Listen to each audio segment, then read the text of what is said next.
Hi, Adeayo. How are you doing? I'm very well. How you doing? I'm very well, thank you. Okay, so straight into it, there's been conversations about emerging artists sounding like the new generation of Afrobeat stars. So I would like to ask you, who do you think the new generation of Afrobeat stars are? Oh, I think they're clear.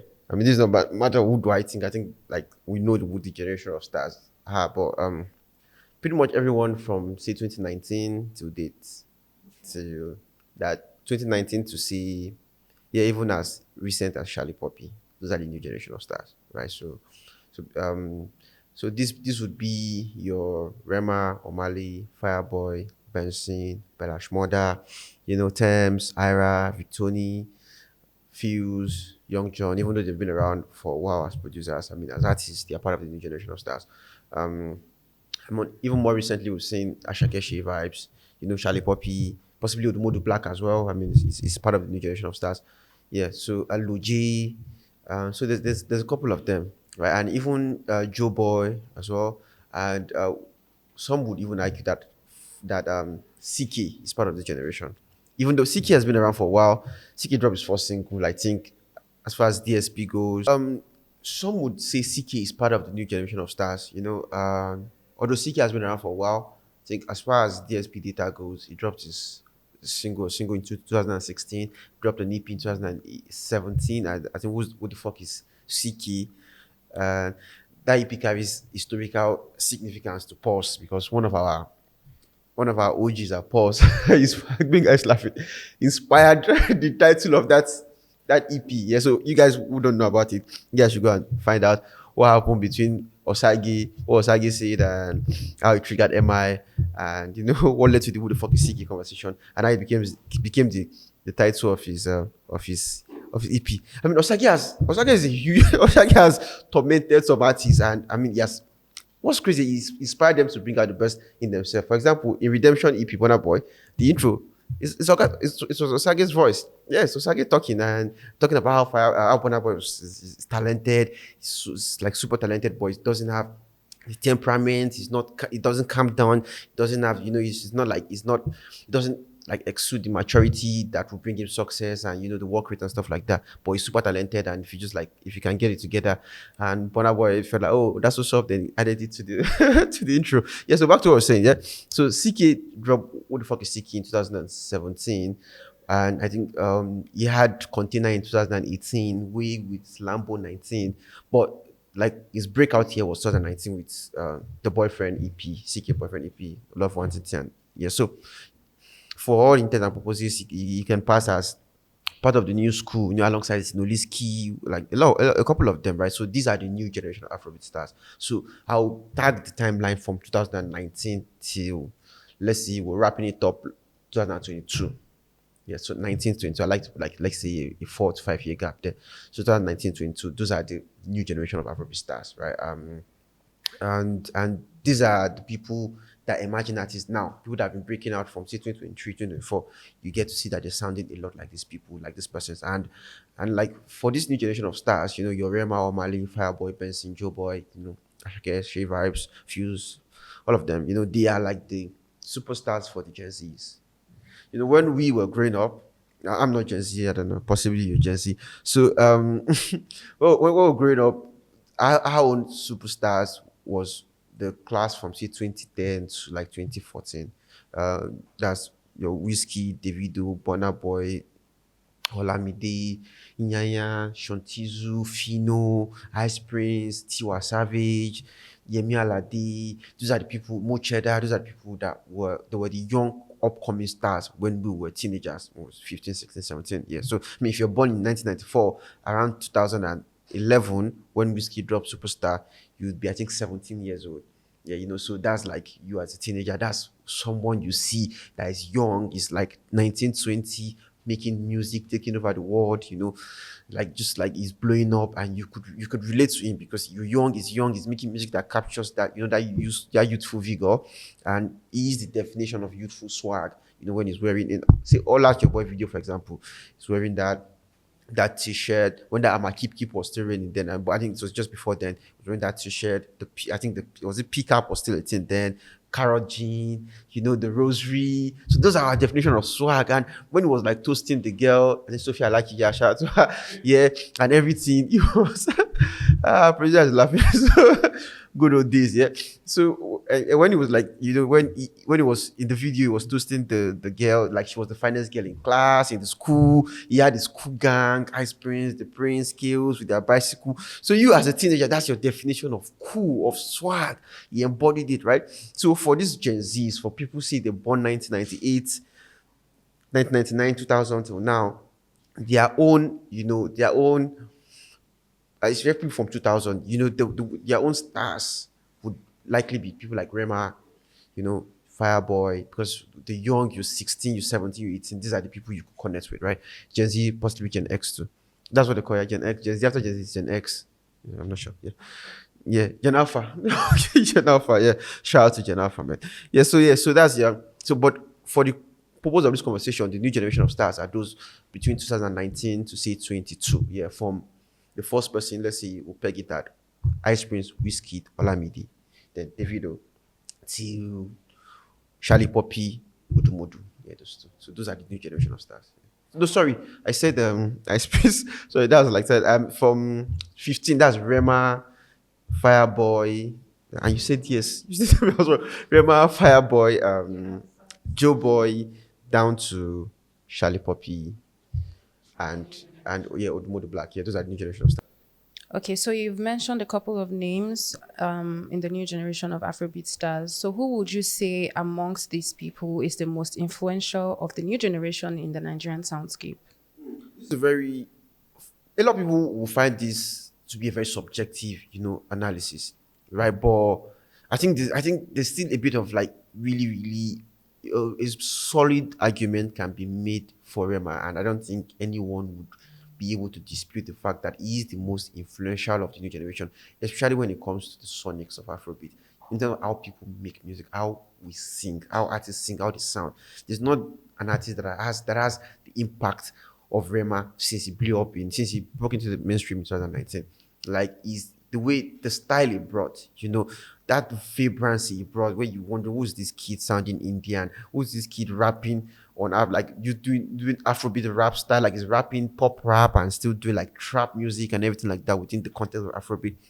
So it's when you listen to what a lot of people are making now, even within his own generation, Black Bones as well is part of the new generation. I mean, Black Bones has been around for a while. I don't know. Can I call Black Bones new generation? I'm not sure. He's been around for a while, but I think he's someone that has been around from like a bit, like say the 16, 17, but blew up around like some more new generation. So yeah, it's not the new generation, but it's still very relevant. So when you listen to how people from this generation make music, right? Even from his own generation, from Rema's generation, they tend to carry a bit of Rema in them, like in terms of their flow, their style, their technique. And if you listen to people making music now, like you want to talk about Shine TTW, like if you talk about Vinny Eva, all these boys, like a lot of them, Brumi, a lot of them sound like they carry a bit of Rema in them, like significantly. I don't think there's anyone from his generation that has been able to inspire the sound of other people, including their own like generation, the way Rema has done. It's similar to what Whiskey did in 2011 when Whiskey came. Whiskey inspired his own set. Whiskey, Badu, two of them. They inspired people from their own generation as well. After Whiskey, we saw Davido came and did his thing, and he has admitted that Wizkid is one of the reasons he believed that, oh wow, if Wizzy can do this, I too can do this, right? So Wizzy was so influential that it didn't just only influence the coming generation, even influenced his own generation. So that's the same thing with Rema. Rema's sound influenced not just the coming generation, but his own generation. So yeah, in terms of who is the most influential artist from the new generation, I would say Rema. And although, like, you could say that we could take it from different perspective. I'm just looking at it from in terms of sonics, from how Afrobeat evolved sonically. But if in terms of like different things, say in terms of hit singles, in terms of commercial peak, in terms of who's perform more on collaboration, I mean, who has the better pen, who has the better melodies, who's just like elaborately more talented. Yeah, you could make cases for different people, right? I mean, some you lean towards Ruga for some, you lean towards Legit for some, Joe Boy for some, Fireboy for some. So you could like, depending on where you're taking it from. But in terms of like holistically, in terms of sonic influences in Afrobeat. Okay, so you did talk about Wizkid's style in his time, and you also mentioned something about Rema, and these are people who are very significant in their generations. So, what would you say is the defining feature of this new generation? Yeah, I mean, the defining feature of this new generation, I would say, is Afrobeat to the world. When they blew up from 2019, that was when Afrobeat was beginning to get significant momentum. Especially during the pandemic, we had, I think, Emmanuel Apeno started blowing up a bit. Then Essence happened, then Love Wanting to happen. So it was during this period that a lot of these people started breaking up, like popping as well. So their style is influenced heavily by the desire to make music for a global audience. They make music with like the conscious of the fact that they have listeners outside Nigeria and they want that song, whatever they're making, to appeal to them. Before them, we had people who make music solely for local consumption because they were not like it was not in their consciousness. It doesn't register, or it didn't register in their consciousness that perhaps they should cater to a foreign audience, especially Western audience. I mean, we had people who were huge outside Nigeria. For example, okay, Yaba Buluku Boys were in Lagos, I think a couple of months back, and we had a conversation. I mean, it's out on pause, and they're talking about how techno was huge in Mozambique. That's circa 2017, 18, 19, that Mana era and stuff. 17, 18. It was huge, like it was huge, but it's still the African music that can cross borders within Africa. It was not like there was a conscious effort to make something that would necessarily appeal to the Western audience. So for these people, this new generation, their music tends to lean towards the Afrobeat to the world. You know, Sonics, they want to make their music is influenced a lot by a bit of like Western genres, UK sound, US sound, and they are more open to international genre fusion. Before them, we've always seen people do a lot of like avant-garde, make music with a lot of international influences. Like for example, the Rooftop MCs. Shout out to the Rooftop MCs. They made rock music within the context of Afrobeat. We were speaking Yoruba, they were rapping in English, they were rapping in Pidgin, but it was rock. Like at the core of it was rock music, right? So this like we've always had that genre fusing in Afrobeat, but with this new generation, they lean towards it more. From swing to emo, to a bit of R&B leaning, slow paced music. Like it's gone from like I think they are the like before them we had the Banku Ghana music era.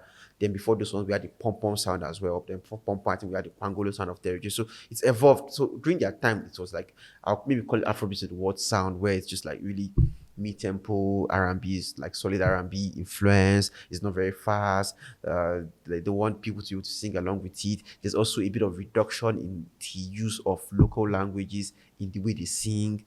Like if you listen to Joe Boy, Fireboy, Rema, I mean they still use their songs. They use a bit of English, Yoruba, Pidgin, a lot of Pidgin, but like it is not as dominant as it used to be, where a lot of our music carry a lot of pitching, a lot of like very very aggressively Nigerian. It's not it's not like the Niger music aggressively Nigerian that we used to be. So it's more westernized now, like across all levels, like from the Sonics and even in terms of their branding, the way they carry themselves, the way they look.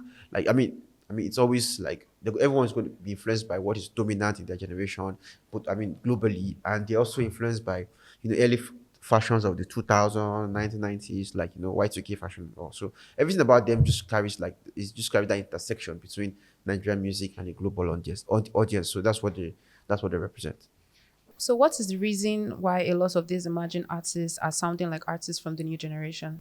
It's simple because I mean, music is relatability. Music thrives on relatability. People will always be inspired by what is in front of them, So, and they are inspired by what they know, what they see. When I was talking, I said for someone who is like a millennial, like maybe like a late millennial, if you're between say 25 to 30, or maybe even 32, like you would, or let's just say 25 to 30, like when you're growing up, when you're a teenager, you saw Whiskey, Davido, Burna Boy, Fino, Tiwa Savage, Ice Prince. This is where like the stars then. And if you wanted to make music, if you were inspired to make music at that point, it would have been those guys, right? So it's how it works. Like music is like inspirations come across generations. Like this generation is inspired by the generation before it, the generation before like that one inspired the one before it. So let this the Rema Omale Joe Boy, Bella Shmurda, Benson, all of them, like they're inspired by the likes of Wiz, Olamide, Davido, Fino, Sean Tizu, these guys, right? So, and those ones in turn, they were also inspired by, the one, the Co, the Band, the Tubaba, the Nice, Asha, and and those ones before them were also inspired by, say, the Daddy Shoki, the Shino Peters, the Wale Ayuba, then those ones too also, like for example, Shino Peters is influenced by Fela, that's why he did the Afro Juju sound, try to like create an hybrid of Fela's Afrobeat and Juju music and call it Afro Juju. So that's inspired by Fela. And Fela in turn was also inspired by, say, the jazz and funk music of James Brown, that he had to come back here with, like, put Nigerian context into it, get the Nigerian drum pattern, the African drum pattern, then domesticate it in terms of language, how he sang, what he said, the language he used, so we could keep drawing that thread, like this person drew inspiration from here, from here, from here, from here, like that. So that's it. Like, inspiration will always be drawn across generation, and people will always draw inspiration from what is in front of them. Music thrives on relatability. So that's why the people, the crop of stars coming up, they are sounding like the stars they saw while they were like inspired to make music. You saw Rema on TV performing Dumibi, or get to watch the Dumibi video on TV, and the way he was just like, yeah, he was very young. He looked like a 16-year-old. He was vibrant. Just doing his thing, very confident. You see Fireboy, LTG album, how people were like going crazy over the album. You see Omale Bad Influence just came and just changed the whole music scene.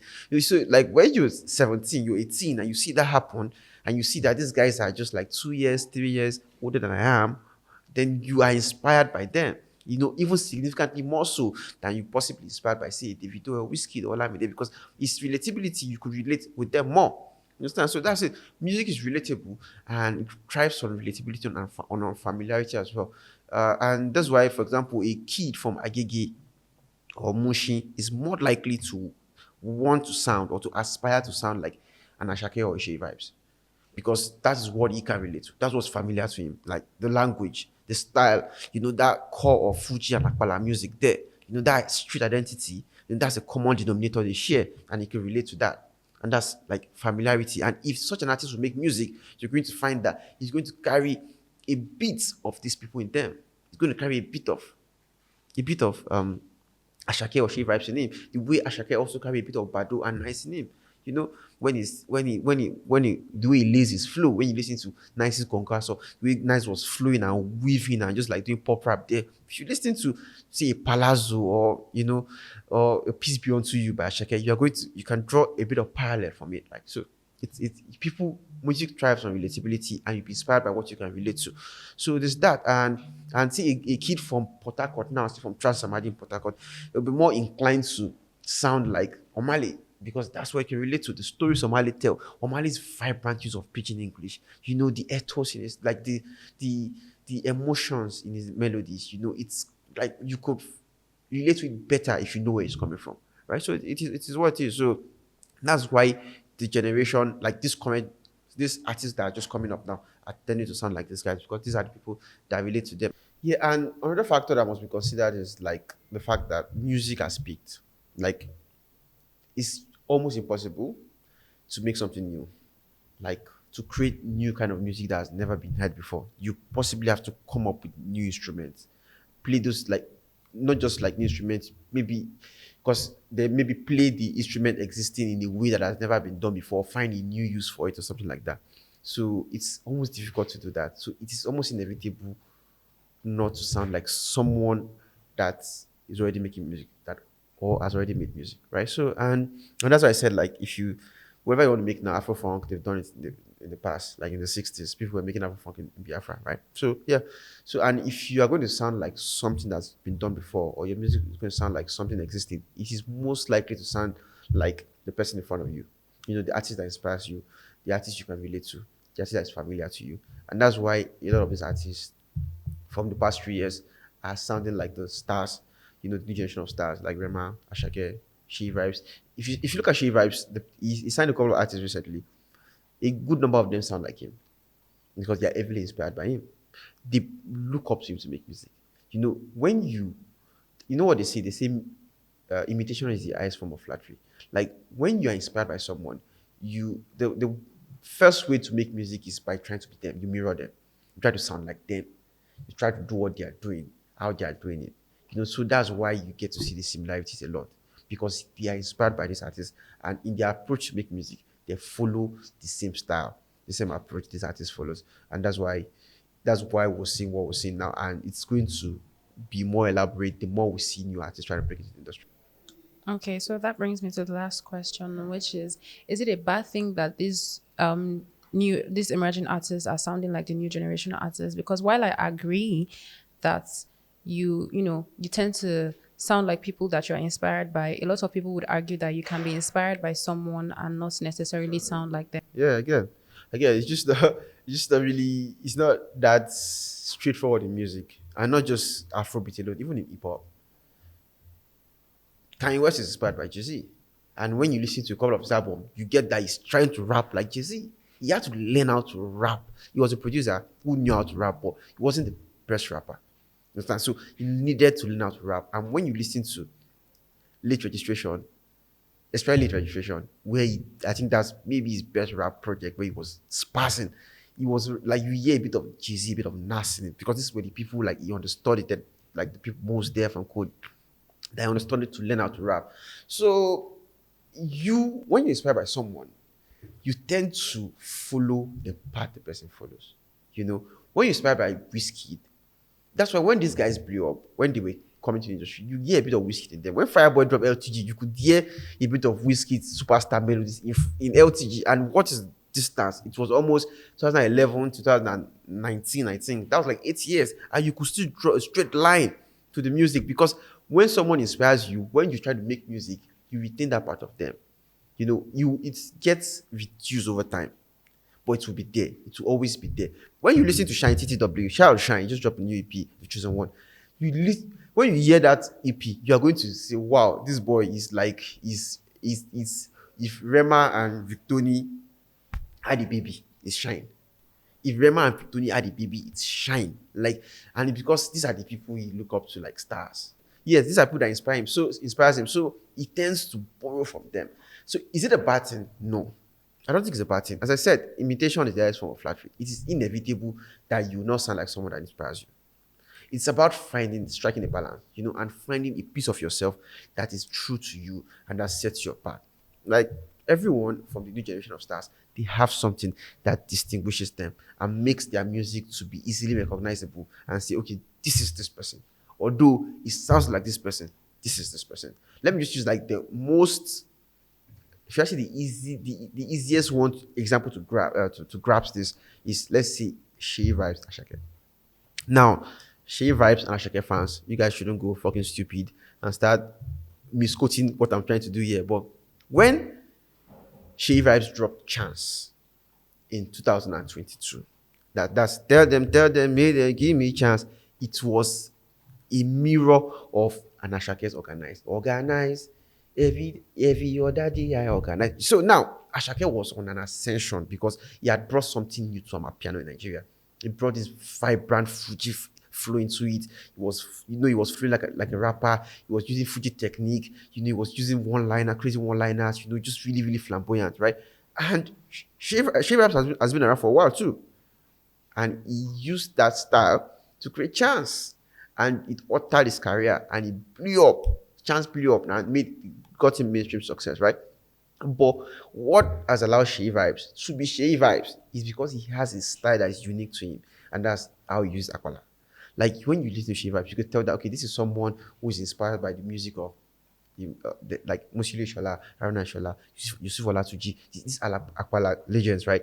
You could hear it in his music, right? And he embraces it. He leans more into it. Like, you listen to Aquala, different patterns, Aquala interludes, even when he makes the Amapiano type of music, like Bank of America, Wash Poppy, how he approaches his music, his vocal texture is quite different from Ashake. His style of rap is quite different from Ashake and everything. So it's like having your own identity. You could be similar to someone, but you have to have your own identity. Rema, when he came, brought this style of melody we've never seen before. The way he weaves melody, it was not the way we used to weave melody in Afrobeat. It was using very, very flamboyant, Americanized, Indian, just different thing. It was trapping.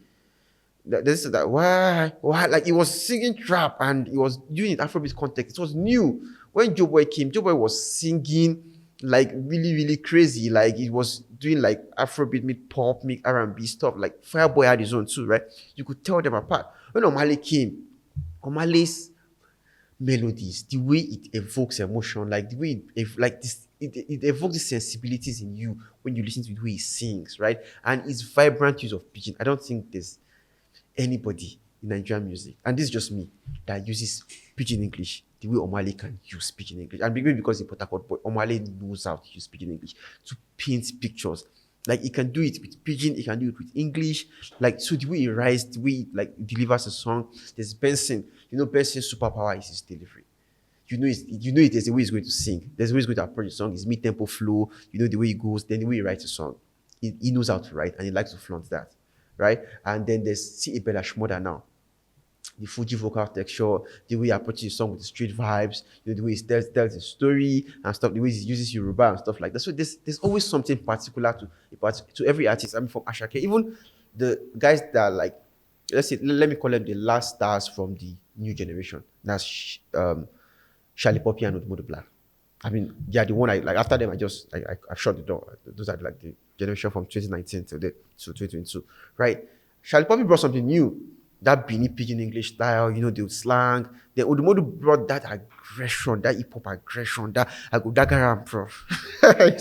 Always daggering everything. So you see, so you have to have something new. You have to have something that it's you, it's your identity, it's what sets you apart. Everybody has it. Tiwa Savage inspired Ira. You know, heavily, but look at Ira's music. When you listen to Ira Star's music, you know, this is Ira Star.